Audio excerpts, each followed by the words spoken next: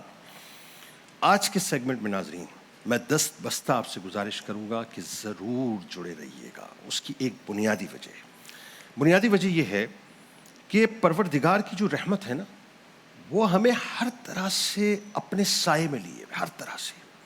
ہم گناہ کر لیتے ہیں، ہمیں معلوم ہی نہیں ہوتا، ہم یہ سمجھتے ہیں کہ رب ہم سے ناراض ہے۔ ہاں یقیناً ہم گناہ کرتے ہیں تو رب ناراض تو ہوتا ہے، کیونکہ رب چاہتا ہے کہ ہم گناہ نہ کریں، لیکن وہ مان بھی جاتا ہے ناظرین۔ بڑے سے بڑا مسئلہ ہو جائے نا، بڑا مسئلہ، آپ یقین مانیے ایک مرتبہ ندامت کا اشک بہا دیجئے، اللہ تعالیٰ راضی ہو جاتا۔ آج کچھ ایسا ہی معاملہ ہے کہ فیصلہ ہو چکا تھا کہ عذاب آنا ہے قوم پر، اور یہ واحد قوم ہے ناظرین جس پر فیصلہ ہونے کے بعد عذاب کو ٹال دیا گیا، یعنی عذاب جو ہے وہ ختم کر دیا گیا۔ قصہ کیا ہے سنیے۔ حضرت یونس علیہ السلام کی بات ہے، ٹھیک ہے جی؟ اچھا، حضرت یونس علیہ السلام ناظرین آپ جانتے ہیں ان کا جو اسم گرامی ہے وہ یونس، اور لقب ان کا ذوالنون اور صاحب الحوت یعنی مچھلی والے ہیں۔ یہ دونوں آپ کے القابات ہیں۔ آپ حضرت ہود علیہ السلام کی اولاد سے ہیں، اور آپ بستی نینوا کی قوم کی طرف نبی بنا کر بھیجے گئے جو موصل کے علاقے میں دجلہ کے کنارے پر واقع تھی۔ وہ لوگ ناظرین کفر و شرک میں بے انتہا مبتلا تھے۔ اللہ تعالیٰ نے ان کو گناہوں کی دلدل سے نکالنے کے لیے، کیونکہ اللہ تعالیٰ چاہتا ہے کہ بندہ مصفہ ہو جائے، پاک ہو جائے، ستھرا ہو جائے، دھل جائے، گناہوں کے راستوں کو چھوڑ دے، تو اللہ تعالیٰ نے ان کے لیے بھی ایک نبی کا اہتمام کیا، یعنی حضرت یونس علیہ السلام کو ان کی طرف رسول بنا کر بھیجا۔ آپ نے انہیں ایک عرصے تک بت پرستی چھوڑنے اور ایک اللہ پر ایمان لانے کا حکم دیا، انہیں تعلیمات دیں، انہیں موٹیویٹ کیا، انہیں بتلایا صاحب کہ جو کر رہے ہو یہ ٹھیک نہیں ہے، لیکن اس کے باوجود بھی وہ دعوت کو قبول کرنے کو تیار نہیں تھے، یعنی انکاری تھے، ان کی تکذیب کرتے تھے، ان کی تحقیر کرتے تھے، معاذ اللہ بہت کچھ کیا کرتے تھے۔ طویل عرصے تک ناظرین جب پوری کوشش ہو گئی، پوری کوشش کے باوجود بھی لوگ راہ راست پر نہ آئے، تو آپ نے بارگاہ الہی میں دعا کی کہ اے اللہ، قوم مجھے جھٹلانے پر ہی قائم ہے، پس تو ان پر اپنا عذاب نازل کر دے۔ یعنی یہاں پر ناظرین اب اتمام حجت کے بعد ہوتا یہی تھا کہ پھر نبی جو ہے وہ اپنے ہاتھوں کو بلند کر دیا کرتے تھے۔ اس بات پر اللہ تعالیٰ نے حضرت یونس علیہ السلام سے فرمایا کہ آپ انہیں خبر دیں کہ 3 دن بعد صبح کے وقت ان پر عذاب نازل کیا جائے گا۔ چنانچہ حضرت یونس علیہ السلام نے اپنی قوم کو نزول عذاب کی خبر دے دی۔ نزول عذاب کی خبر کے بعد ناظرین قوم نے آپس میں کہا کہ حضرت یونس علیہ السلام نے کبھی کوئی غلط بات نہیں کہی ہے، دیکھو اگر وہ رات کو یہاں رہے، جب تو مطلب ہمیں اندیشہ ہو کہ اگر وہ یہاں پر رہیں گے تو اس کا مطلب یہ ہے کہ کسی قسم کے عذاب کا اندیشہ نہیں ہے، لیکن اگر انہوں نے رات یہاں پر نہیں گزاری تو سمجھ لینا کہ عذاب آنے والا ہے۔ جب رات ہوئی ناظرین تو حضرت یونس علیہ السلام وہاں سے تشریف لے گئے، کیونکہ ظاہر ہے اللہ کا فیصلہ آ چکا تھا اور اللہ تبارک و تعالیٰ نے ان کو ٹائم لمٹ بھی دے دی تھی اور الٹیمیٹم بھی دے دیا تھا۔ اور صبح کے وقت ناظرین ہوا یہ کہ جیسے ہی صبح نمودار ہوتی ہے، یعنی سورج جب طلوع ہوتا ہے تو عذاب کے جو آثار ہیں وہ بھی نمودار ہونا شروع ہو جاتے ہیں۔ آسمان پر سیاہ رنگ کا ہیبت ناک بادل جو ہے وہ آ جاتا ہے اور ان کو گھیر لیتا ہے، بہت سارا دھواں جو ہے وہ جمع ہو جاتا ہے اور وہ تمام شہر پوری سٹی کے اوپر جو ہے وہ چھا جاتا ہے۔ یہ دیکھ کر ناظرین قوم کو یقین ہو گیا کہ عذاب آنے والا ہے۔ انہوں نے حضرت یونس علیہ السلام کو تلاش کیا، لیکن ظاہر ہے چونکہ حضرت یونس علیہ السلام جو ہے وہ اللہ کا فرمان سنا کر، یعنی ان کو بتلا کر وہاں سے اس شہر کو چھوڑ کے نکل چکے تھے، تو ان کو اندیشہ یہ ہو گیا کہ اب عذاب کا معاملہ بالکل ہمارے سر پر کھڑا ہوا ہے۔ قوم نے کیا یہ، اب یہاں پہ ناظرین ایک سچویشن تھوڑی سی چینج ہوتی ہے، یعنی ایک سچویشن وہ ہے کہ یونس علیہ السلام مستقل ان کو تنبیہ کرتے رہے، تلقین کرتے رہے، نصیحت کرتے رہے، ان کو موٹیویٹ کرتے رہے کہ بھئی ہٹ جاؤ، چھوڑ دو، نہیں کرو یہ کام، پلٹ جاؤ ورنہ اللہ تعالیٰ ناراض ہو جائے گا۔ اور ایک سچویشن وہ تھی کہ جب وہ نہ مانے تو انہوں نے ہاتھ بلند کر دیا، اور پھر ایک سچویشن وہ ہے کہ اللہ تعالیٰ نے انڈورس کر دیا، نبی ان کو کہہ دیجیے کہ عذاب آنے والا ہے۔ اب سچویشن یہ ہے کہ عذاب کے بادل انہوں نے دیکھ لیے اور معاملہ یہ ہوا کہ وہ سمجھ گئے کہ اب معاملہ ہمارے ہاتھوں سے نکل چکا ہے۔ قوم نے اپنی عورتوں، بچوں اور جانوروں کو ساتھ لیا اور جنگل کی طرف نکل گئے، موٹے کپڑے پہن کر نکلے اور توبہ و اطاعت گزاری میں، یعنی اطاعت گزاری میں انہوں نے جو ہے وقت گزارنا شروع کر دیا۔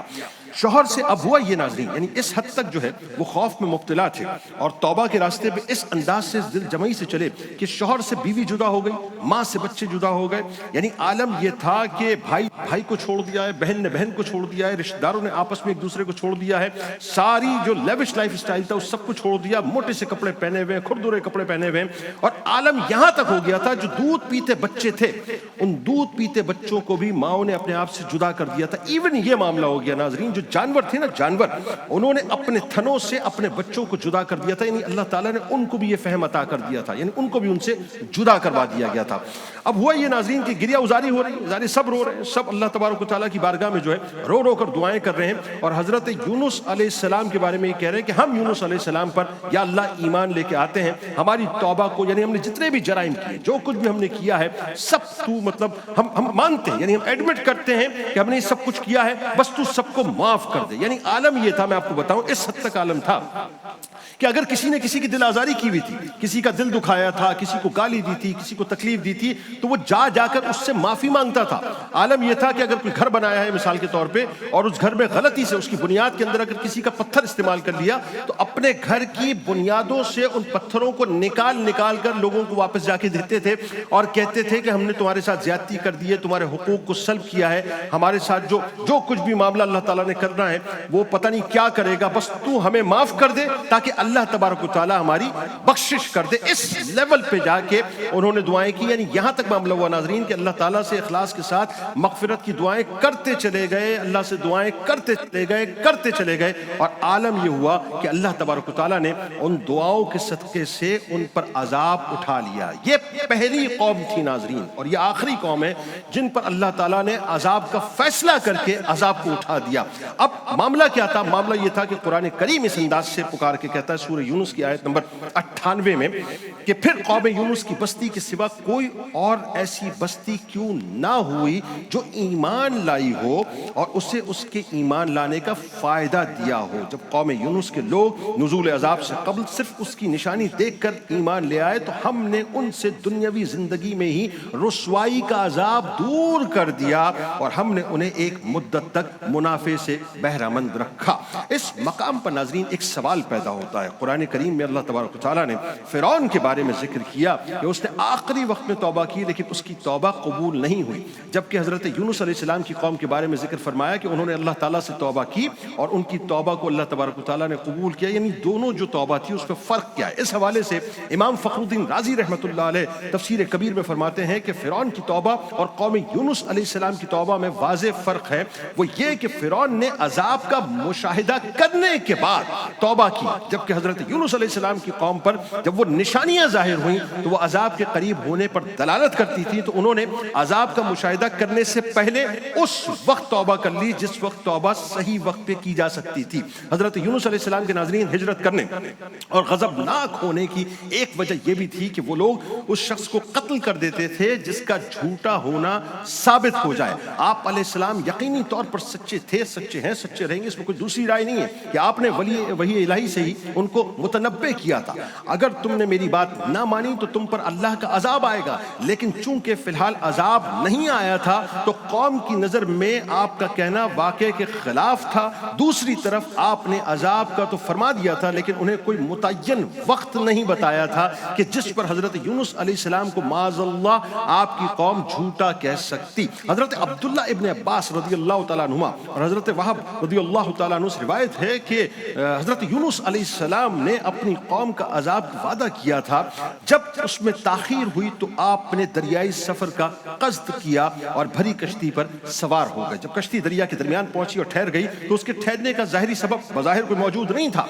ملاحوں نے کہا کہ اس کشتی میں اپنے مولا سے بھاگا ہوا کوئی غلام ہے، قرآن اندازی کرنے سے ظاہر ہو جائے گا کہ وہ کون ہے۔ چنانچہ قرآن اندازی کی گئی تو اس میں حضرت یونس علیہ السلام ہی کا نام نکلا۔ اس پر آپ نے فرمایا کہ میں ہی وہ غلام ہوں۔ اس کے بعد آپ علیہ السلام پانی میں ڈال دیے گئے، کیونکہ ان لوگوں کا دستور یہ تھا کہ جب تک بھاگا ہوا غلام دریا میں غرق نہ کر دیا جائے اس وقت تک کشتی نہیں چلتی۔ جب یونس علیہ السلام دریا میں ڈال دیے گئے تو انہیں ایک بڑی مچھلی، بہت بڑی مچھلی، ناظرین تاریخ بتاتی ہے کہ بہت بڑی مچھلی تھی، اس نے آ کر آپ کو نگل لیا، اور اس وقت آپ کا حال یہ تھا کہ آپ خود کو اس بات پر ملامت کر رہے تھے کہ اس بستی سے نکلنے میں نے جلدی کیوں کی، اور قوم سے جدا ہونے میں اللہ تعالیٰ کے حکم کا انتظار کیوں نہیں کیا۔ روایات میں آتا ہے کہ اللہ تعالیٰ نے مچھلی کو الہام فرمایا کہ میں نے حضرت یونس علیہ السلام کو تیرے لیے غذا نہیں بنایا ہے بلکہ تیرے پیٹ کو ان کے رہنے کے لیے بنایا ہے، لہٰذا تم نہ تو ان کی کوئی ہڈی توڑنا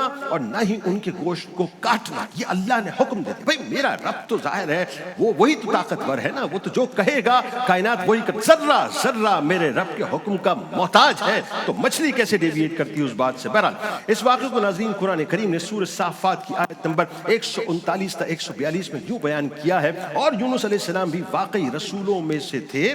جب وہ بھری ہوئی کشتی کی طرف دوڑے، پھر کشتی بھور میں پھنس گئی تو انہوں نے قرع ڈالا، وہ قرے میں مغلوب ہو گئے، یعنی ان کا نام نکل آیا، اور کشتی والوں نے انہیں دریا میں پھینک دیا، پھر مچھلی نے ان کو نگل لیا، اور وہ اپنے آپ پر نادم رہنے والے تھے۔ جب حضرت یونس علیہ السلام مچھلی کے پیٹ میں تشریف لائے تو انہیں کئی قسم کی ناظرین تاریکیوں کا سامنا تھا، کئی لیئرز کے اندر مطلب وہ موجود تھے، جیسے دریا کی تاریکی تھی، جیسے رات کی تاریکی تھی، جیسے مچھلی کے پیٹ کی تاریکی تھی۔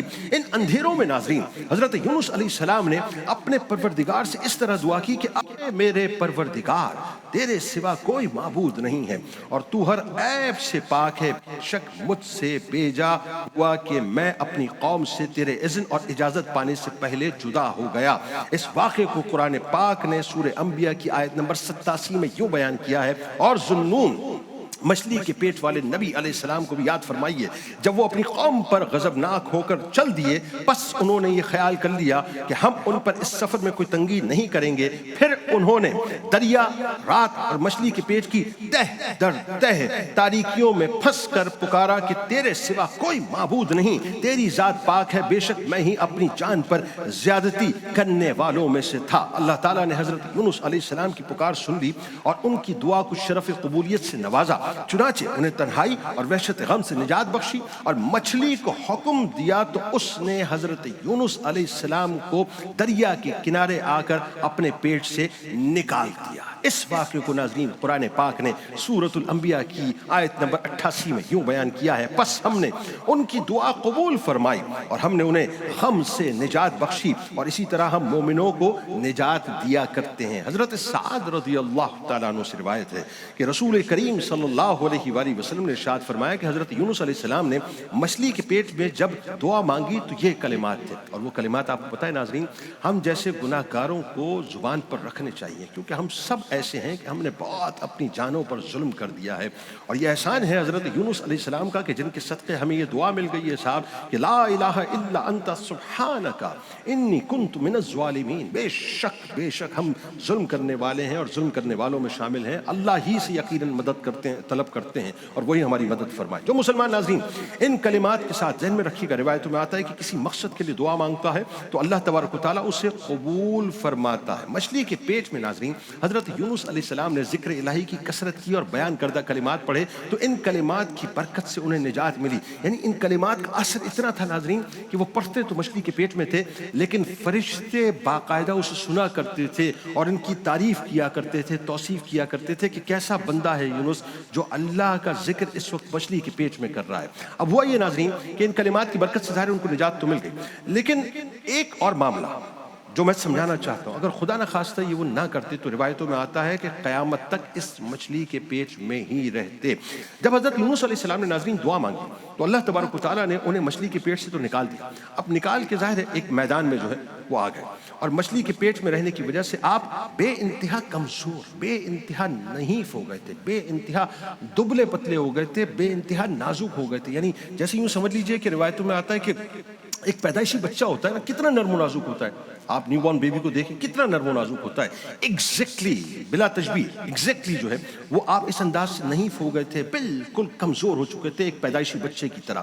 آپ کے جسم کی جو کھال تھی وہ بہت زیادہ نرم ہو چکی تھی. آپ سوچیے نا، مچھلی کے پیٹ پہ موجود ہے، یہ تو اللہ کا اذن ہے کہ کھانا نہیں ہے، چبانا نہیں ہے، ہڈیاں نہیں توڑنی ہے، گوشت نہیں کھانا ہے، لیکن یقین اس پروسیس سے تو آپ کو گزرنا ہے جو پروسیس آپ نے ظاہر اختیار کیا ہے. تو آپ کے جسم کی جو کھال تھی وہ انتہائی نرم ہو چکی تھی، اور بدن کا عالم یہ تھا کہ بدن پر کوئی بال آپ کے باقی نہیں رہا تھا، کوئی بال آپ کے باقی نہیں رہا تھا. حضرت یونس علیہ السلام کے ناظرین مچھلی کے پیٹ میں رہنے کی مدت کے بارے میں مختلف قسم کے اقوال ملتے ہیں. یعنی ایک قول یہ ملتا ہے کہ آپ 3 دن تک رہے، ایک قول یہ ملتا ہے کہ آپ 7 دن تک رہے، ایک قول یہ ملتا ہے کہ آپ 20 دن تک رہے، اور ایک قول یہ ملتا ہے کہ آپ 40 دن کے بعد مچھلی کے پیٹ سے نکالے گئے. جس جگہ حضرت یونس علیہ السلام ناظرین مچھلی کے پیٹ سے باہر تشریف لائے وہاں کوئی سایہ نہ تھا. اللہ تبارک و تعالیٰ نے ان پر سایہ کرنے اور انہیں مکھیوں سے محفوظ کرنے. اب دیکھیں، اب اللہ تعالیٰ ایک اور منظرنامہ پیش کر رہا ہے، ایک نیا انتظام اپنے نبی کے لیے ہو رہا ہے. یعنی ایک پروسیس سے گزارا، اب ایک پروسیس سے گزارنے کے بعد جب اللہ تبارک و تعالیٰ نے کرم فرمایا تو اب ایک دوسرے پروسیس میں آپ انٹر ہونے جا رہے ہیں. عالم یہ ہے کہ پروٹیکشن ہو رہی ہے آپ کی، مکھیوں تک سے آپ کو محفوظ کیا جا رہا ہے کیونکہ آپ کی جلد بہت زیادہ نرم ہو چکی تھی نا، میں نے آپ کو بتایا. تو کدو شریف کا جو پیڑ ہے ناظرین، اچھا یہ جو ہم اس کو کدو شریف کہتے ہیں بنیادی طور پہ چونکہ رسول کریم صلی اللہ علیہ وآلہ وسلم کو کدو جو ہے بہت پسند ہے اور سرکار مدینہ صلی اللہ علیہ وآلہ وسلم کی بہت زیادہ پسندیدہ غذا ہے، اس لیے ہم اس کا نام جو ہے بہت ہی احتیاط سے لیتے ہیں اور بہت ہی اہتمام سے لیتے ہیں، بلکہ یوں کہیے کہ بہت ہی احترام سے لیا کرتے ہیں. تو اس کا پیڑ لگا ناظرین، اور اللہ تعالیٰ کے حکم سے روزانہ ایک بکری آتی تھی اور اپنا تھن حضرت یونس علیہ السلام کے دہنے مبارک میں دے کر آپ کو صبح شام دودھ پلاتی تھی. یہ بھی اللہ تعالیٰ نے انتظام کیا، یہاں تک کہ آپ کے جسم مبارک کی جلد جو ہے وہ آہستہ آہستہ جو ہے مضبوط ہونا شروع ہو گئی اور آپ اپنے مقام سے ایک بار پھر جو ہے دوبارہ کھڑے ہو گئے، جسم میں توانائی آ گئی، آپ کے بال واپس آ گئے. اس واقعے کو قرآن پاک نے سورۃ الصافات کی آیت نمبر 146 میں یوں بیان کیا ہے، اور ہم نے ان پر کدو کا بیلدار درخت جو ہے وہ اگا دیا. یہاں یہ بات ناظرین قابل امر ہے کہ کدو شریف کی بیل جو کہ زمین سے اٹھتی ہے، ظاہر زمین سے آپ کو پتہ زمین پہ پھیلتی ہے، مگر یہ حضرت یونس علیہ السلام کا معجزہ تھا کہ یہ کدو شریف کا جو درخت تھا یہ قد والے درختوں کی طرح شاخ رکھتا تھا اور اس کے بڑے بڑے پتوں کے سائے میں آپ آرام فرمایا کرتے تھے. اللہ تعالیٰ نے حضرت یونس علیہ السلام کو پہلے کی طرح جو ہے موصل کی طرف، اس کی سرزمین کی طرف، قوم نینوا کی طرف جو ہے بھیجا، جہاں پر 1 لاکھ سے زیادہ لوگ موجود تھے. انہوں نے انتہائی احترام کے ساتھ آپ کا استقبال کیا. حضرت یونس علیہ السلام نے وہاں جا کر جب آثار دیکھے تو اندازہ کر لیا کہ ان کی توبہ جو ہے اللہ تعالیٰ نے قبول کر لی ہے. پھر حضرت یونس علیہ السلام دوبارہ تشریف لائے اور آپ نے اسی انداز سے جو ہے وہ سارے معاملات کو نمٹایا، یہاں تک کہ آخری عمر تک آپ ان کے ساتھ رہے. تمام لوگ ایمان لے آئے اور اللہ تبارک و تعالیٰ نے اس قوم پر اپنا خاص کرم کر دیا جس کا تذکرہ سورۃ الصافات کی آیت نمبر 147 اور 148 میں اس طرح ہوتا ہے کہ ہم نے انہیں ارض موصل میں قوم نینوا کے 1 لاکھ یا اس سے زیادہ افراد کی طرف بھیجا، سو آثار عذاب کو دیکھ کر وہ لوگ ایمان لائے تو ہم نے انہیں ایک وقت تک فائدہ پہنچایا. یعنی اس کا مطلب یہ ہوا کہ دعاؤں کی قبولیت کے حوالے سے جیسا کہ حضرت سعد بن مالک رضی اللہ تعالیٰ عنہ سے روایت ہے کہ سرکار علیہ السلام نے فرمایا کہ کیا میں تمہاری اللہ تعالیٰ کے اس اسم اعظم کی طرف رہنمائی نہ کروں جس کے ساتھ جب بھی دعا کی جائے تو وہ قبول ہو جائے اور جب سوال کیا جائے تو عطا کیا جائے. تو وہ حضرت یونس علیہ السلام کی دعا ہے. میرے سرکار نے فرمایا کہ لا الہ الا انت سبحانک انی کنت من الظالمین. بس یہ سمجھ لیجئے کہ یہ دعا وہ ہے جو آپ کو اندھیروں سے اجالے میں لے آتی ہے. گناہ ہو گئے خدا نہ خواستہ, ذہن میں رکھیے گناہ ہو گئے, لیکن رحمان کا جو دروازہ ہے نا رحمت کا وہ کھلا ہوا ہے. بس مل کر ہمیں چاہیے کہ انفرادی طور پہ اور اجتماعی طور پہ اللہ کی بارگاہ میں توبہ کریں. اللہ کریم کرم کرنے والا ہے. مسئلہ ہمارے مانگنے کا ہے, ہم مانگتے ہیں کہ نہیں مانگتے. انشاءاللہ آپ سے ملاقات ہوتی ہے ایک مختصر سے وقفے کے بعد. رمضان پاکستان اللہ کا احسان ہے. رمضان پاکستان. جناب ایک بار پھر میں آپ کو خوش آمدید کہتا ہوں. رمضان پاکستان کی خصوصی نشریات سحری کا موقع ہے. 19واں روزہ الحمدللہ ہم اختیار کر چکے ناظرین. بس ظاہر ہے اب یہ آخری عشرہ جو ہے اس کا استقبال کرنے کو ہم تیار ہیں. کاش اس کا استقبال کرنے والے ہم بن جائیں, کاش ہم بن جائیں. یہ جو رحمت کا عشرہ ہے نا ناظرین, یہ اپنی رحمتیں لٹا کے چلا گیا. مغفرت کا عشرہ بھی اپنی یوں کہیے کہ مغفرت کے پروانے تقسیم کر کے چلا جائے گا. اللہ کرے کہ ہم ان پروانوں کو لینے والے اور وصول کرنے والوں میں شامل ہو جائیں. اب جو عشرہ آنے والا ہے وہ انتہائی اہم ترین عشرہ ہے ناظرین, اور وہ ہے جہنم کی نار سے آزادی کا عشرہ. بہت اہم ترین عشرہ, بہت اہم ترین. اگر ابھی تک آپ نے اپنی کمر نہیں کسی نا, ابھی تک آپ اگر کمر بستہ نہیں ہوئے تو اب کمر بستہ ہو جائیے. اگر ابھی تک آپ نے غفلت میں وقت گزار دیا ہے تو فکر مت کیجیے گا, کیونکہ جس کریم کی کریمی کے ہم متلاشی ہیں نا, وہ کریم ایسا کریم ہے, وہ رحیم ایسا رحیم ہے, وہ رحمان ایسا رحمان ہے صاحب کہ بندہ بھاگ جائے اس کے در سے, ڈیویٹ کر جائے اس راستے سے, ادھر چلا جائے ادھر چلا جائے, بہک جائے بھٹک جائے, بس پھر اچانک آ جائے. اور جب آ جائے اور آ کر صرف اتنا کہہ دے کہ یا رب تو معاف کر دے, پروردگار معاف کر دیتا ہے. خدا کی عزت و جلال کی قسم, ہمارے گناہ زمین سے لے کے آسمان تک کیوں نہ ہو جائیں, زمین سے لے کے آسمان تک, بلکہ یوں کہیے کہ زمین کی پورائی جو ہے نا اس کے جتنے نہ ہو جائیں, اس کی گہرائی جتنے نہ ہو جائیں, اس کی گہرائی جتنے نہ ہو جائیں, خدا کی قسم میں آپ کو سچ بتلا رہا ہوں ناظرین, جب بندہ بشر ایک آنسو ندامت کا, صرف ایک آنسو ندامت کا اپنی آنکھوں سے بہا دیتا ہے, اللہ تبارک و تعالیٰ جہنم کی نار کو ٹھنڈا کر دیتا ہے. آپ جانتے ہیں یہ جو جہنم کی نار ہے یہ کیا ہے؟ فار گرانٹیڈ لیتے ہیں نا بہت سے لوگوں کو, میں نے سنا ہے بھائی دیکھ لیں گے. کاہے کا دیکھ لیں گے بھائی, اور کب دیکھ لیں گے, اور کیسے دیکھ لیں گے, اور کس طرح سے دیکھ لیں گے؟ ہمارے پاس تو کچھ ہوگا ہی نہیں نا. جس وقت یہ جھٹکا لگتا ہے نا موت کا, جس وقت جھٹکا لگتا ہے, جس وقت انسان کی روح اس کے جسم سے نکالی جاتی, اللہ کرے کہ ہم مومنین کی صف میں شامل ہو جائیں اور وہ لے جانے والے ہمیں مخمل میں لپیٹ کے, ریشم میں لپیٹ کے لے کے خوشبودار انداز سے لے کر جائیں, اللہ کرے کہ ایسا ہو. ورنہ اگر جھٹکے سے نکالنے والا معاملہ ہو گیا نا خدا نہ خواستہ روح کو, تو لگ تو پتہ اسی وقت جائے گا کہ ہمارے اختیار میں کچھ بھی نہیں ہو, کچھ بھی نہیں ہوگا. یقین مانیے جس وقت یہ ڈیٹیچ ہوتی ہے نا یہ روح جسم کے ساتھ, انسان کو کچھ پتہ ہی نہیں ہوتا. بڑا کر و فر ہوتا ہے انسان کو, بڑا کر و فر, بڑا ناز ہوتا ہے. وہ کہتا ہے کہ میں بہت کچھ ہوں, میری بڑی طاقت ہے, میری بڑی پاور ہے, میری بڑی قوت ہے, میرے پاس مال ہے, میری پی آر ہے. لوگ جو ہیں وہ کانپتے ہیں میرے ایک فون سے, میں جو چاہتا ہوں وہ کرتا ہوں, جس طرح سے چاہتا ہوں دنیا کو چلاتا ہوں. آپ یقین مانیے انسان کو پتہ ہی نہیں ہے کہ انسان کی اوقات کچھ بھی نہیں ہے, پانی کے بلبلے سے زیادہ اس کی اوقات کچھ بھی نہیں ہے. اللہ تبارک و تعالیٰ جب رسیاں تنابیں کھینچتا ہے, جب اس کے نیچے سے جب زمین نکالتا ہے نا تو ایک لمحے کے اندر زمین نکلتی ہے اور پتہ یہ چلتا ہے کہ انسان اوندھے منہ ایسا گرتا ہے کہ انسان کے ہاتھ میں پھر کچھ بھی نہیں رہتا. تو اوقات تو کچھ بھی نہیں ہے, یہ ذہن میں رکھ لیں. اور خدا نہ خواستہ خاکم بدن جو لوگ کہتے ہیں نا کہ ہم جہنم کو دیکھ لیں گے, آپ کو معلوم ہے یہ جہنم ہے کیا؟ معلوم ہے آپ کو؟ دیکھیے لقد خلقنا الانسان فی احسن تقویم, اللہ تعالیٰ نے انسان کو بہت اچھی صورت میں بنایا ہے, لیکن بروز محشر اس صورت میں اللہ تبارک و تعالیٰ نہیں اٹھائے گا, یہ ذہن میں رکھیے گا. ہاں جو جہنمی ہے نا ان کا معاملہ بڑا عجیب ہے. مثال دے دوں آپ کو, سن سکتے ہیں آپ. یعنی جہنمی کی جو کھال ہے نا, کھال وہ آپ کو پتہ ہے 40 گز چوڑی ہوگی. کتنی ہوگی؟ 40 گز. روایتوں میں آتا ہے 40 گز. کھال کی حیثیت کیا ہے؟ یعنی ذرا سے اسکریچ لگتا ہے, بلیڈ لگتی ہے تو ہم ایک دم آئی اوئی کرنا شروع کر دیتے ہیں کیونکہ بلڈ آنا شروع ہو جاتا ہے. 40 گز چوڑی ہوگی کیونکہ عذاب جہنمی کا بہت شدید ہے. اس کی جو ایک داڑھ ہے نا, داڑھ, یہ جو داڑھ ہمارے اندر ہوتی ہے احد پہاڑ کے برابر ہوگی, آپ کو معلوم ہے. اور جہنمی کے جو جسم ہے نا اس کے پھیلاوا بتایا جاتا ہے کہ وہ اتنا ہوگا جیسے مکے اور مدینے کے درمیان کا فاصلہ، یعنی شدت کا عذاب ہے تو پھر شدت کا جسم بھی ہوگا، اسی انداز سے عذاب ہوگا. اور یہ جو جہنم کی آگ ہے نا، آگ یعنی دنیا کی، میں آپ کو بتاؤں ہم نے دنیا کی آج تک ایکسٹریم آگ دیکھی کہاں ہے. یعنی ہم والکینوز کی بات کرتے ہیں، لاووں کی بات کرتے ہیں، کبھی اس کی تپش کا ہمیں اندازہ ہوا ہے؟ اندازہ ہی نہیں ہوتا. ہم تو صرف چینلز کے اوپر دیکھ رہے ہوتے ہیں کہ یہ اس طرح سے جو ہے مطلب لاوا پک رہا ہے، اس طرح سے جو ہے لاوا پھوٹا ہے، ہمیں اس کی شدت کا اندازہ نہیں ہے. 70 ٹائمز جہنم کی آگ دنیا کی آگ سے زیادہ، دنیا کی جو انتہائی آگ ہے نا اس سے 70 ٹائمز زیادہ ہے. تو دیکھ ویکھ تو نہیں سکتے، چھوڑ دیں یہ باتیں، دیکھ ویکھ تو نہیں سکتے.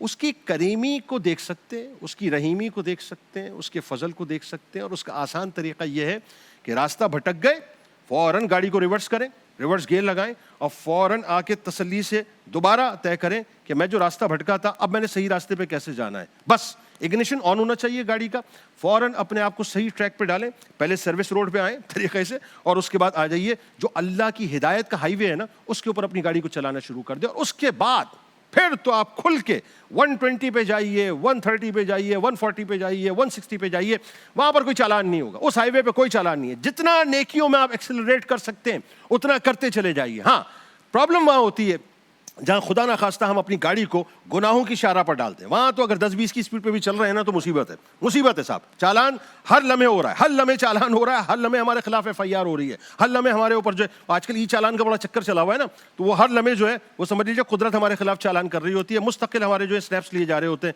کہ یہ گناہوں کی چارہ کے چل رہا ہے اور غلط چل رہا ہے. لیکن اگر آپ نیکی کی اشارہ پہ چل پڑے پھر آپ تیزی سے چلتے چلے جائیے، چلتے چلے جائیے، آپ کو کوئی روکنے والا نہیں ہے، کوئی آپ کا چالان نہیں کرے گا. کہیں آپ کی اسنیپنگ ہوگی، بالکل ہوگی، آپ کی امیجز لیے جائیں گے لیکن وہ اچھوں میں ڈالے جائیں گے، آپ کی پکچرز لی جائیں گی، اچھوں میں ڈالی جائیں گی. آج ہوتا ہے نا جب یہ چالان ہوتا ہے تو کیا ہوتا ہے، آپ کے گھر پہ ایک چالان آتا ہے، اس چالان میں آپ دیکھتے ہیں آپ کی بائک کا یہ نمبر پلیٹ ہے، آپ کی گاڑی کی یہ نمبر پلیٹ ہے، اور باقاعدہ ایک اسکرین شاٹ آ رہا ہوتا ہے، ایک تصویر آ رہی ہوتی ہے جس میں آپ زوم کر کے دیکھتے ہیں ہاں جی میں ہی تھا، میں نے سیٹ بیلٹ نہیں لگایا تھا، میں نے بچے کو آگے بٹھایا ہوا تھا، جو ساتھ بیٹھا ہوا تھا اس کو سیٹ بیلٹ نہیں تھا. تو یہ ذہن میں رکھیں، اسی انداز سے اللہ تبارک و تعالیٰ کے کارخانے میں قدرت بھی ہماری امیجز لے رہی ہے، گناہوں کے بھی امیجز لے رہی ہے، اور اللہ تعالیٰ ہماری نیکیوں کے بھی امیجز جو ہے وہ ریکارڈ کر رہا ہے. مکمل قدرت ریکارڈ کر رہی ہے. اور کل بروز محشر یہ فائل کا جو پلندہ ہے نا یہ پورا بن کے ہمارے سامنے آئے گا. لہٰذا ابھی بھی کچھ نہیں بگڑا ہے. اپنی گاڑی کو روکیں، بریک لگائیں، ریورس کریں، آئیے اس شارہ پر جو نیکی کی شارہ ہے. پھر دیکھیں صاحب اللہ تعالیٰ کا کیسا کرم ہوگا. ایک اشرہ ابھی باقی ہے، بھولیے گا مت. اس دعا، اس امید، اس یقین کے ساتھ اجازت دیں. اللہ تعالیٰ آپ کا، ہمارا، ہم سب کا حامی و ناصر ہو. انشاءاللہ زندگی رہی تو کل پھر ملاقات ہوگی. اپنے پاکستان کے لیے اور امت مسلمہ کے لیے ضرور دعا کیجیے گا. اللہ حافظ. رمضان کی رحمت آ جائے کردار میں، بات چیت میں نرمی ہو، خوشی ملے سار میں. رمضان کی رحمت آ جائے کردار میں. رمضان پاکستان اللہ کا احسان ہے. رمضان پاکستان، رمضان پاکستان اللہ کا احسان ہے. رمضان پاکستان.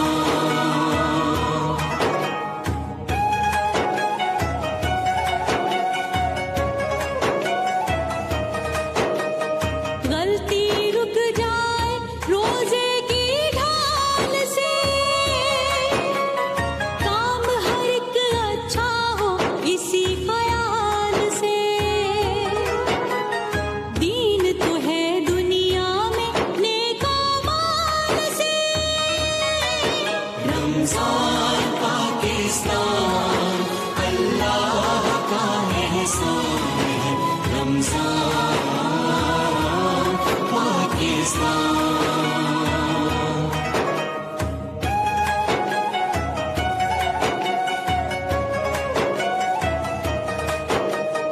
ہاتھ کسی کا پکڑو اور امداد کرو، غم کی قید سے خوشیوں کو آزاد